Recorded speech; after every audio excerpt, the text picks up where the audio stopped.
Baka raw panahon na para mag-back to school si VP Sara matapos siyang tumangging magkomento kaugnay sa Pax Silica. Yan ang payo ni UP Diliman Professor Danilo Araw sa Vice Presidente, kasunod din ng kanyang pagpuna sa mainstream media.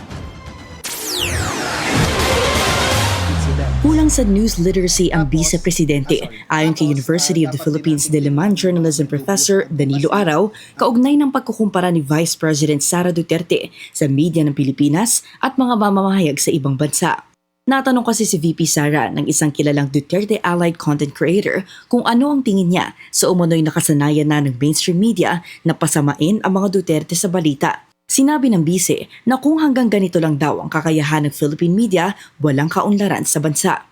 Napakalayo ng kalidad ng journalism sa ibang bansa ikumpara mo sa atin sa Philippines.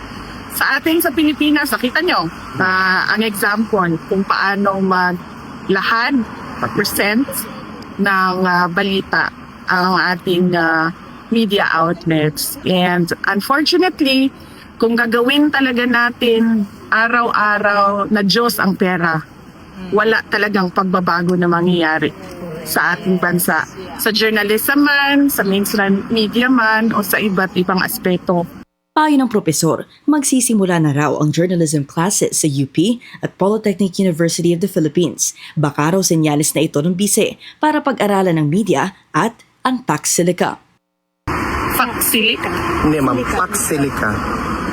Do you know anything about that? Wala ako. I cannot comment on that. Matatandaang nag-viral si VP Sara noong tumanggi itong mag-comment sa issue ng Pax Silica Initiative sa Tarlac sa isa ring interview sa The Hague. Dagdag ni Araw, noong sumipot si Duterte sa Senado sa gitna ng kanyang impeachment trial at hindi tumanggap ng tanong sa media, hindi raw ito pangkaraniwan para sa isang mataas na opisyal. At dapat daw alalahanin ng bise na bagaman mas komportable siyang makipagpulog sa mga content creator, accountable daw siya sa lahat ng Pilipino at hindi sa iilan umanong blind supporters ng disinformation. Samantala, may mensahe rin si Araw para kay former Senate President Alan Peter Cayetano na inihambing din ng journalists at independent vloggers kaugnay naman ng lagi raw paglabas ng mga istorya tungkol kay Senator Ping Lacson at mga aligasyon nito laban sa minority senators.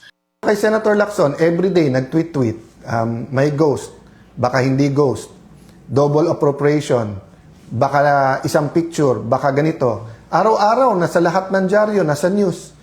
Hindi ko alam kasi hindi ko naman pinapanood interviews niya kung tinatanong man lang siya, Sir, ano yan, saan? Pero nire-report, di ba?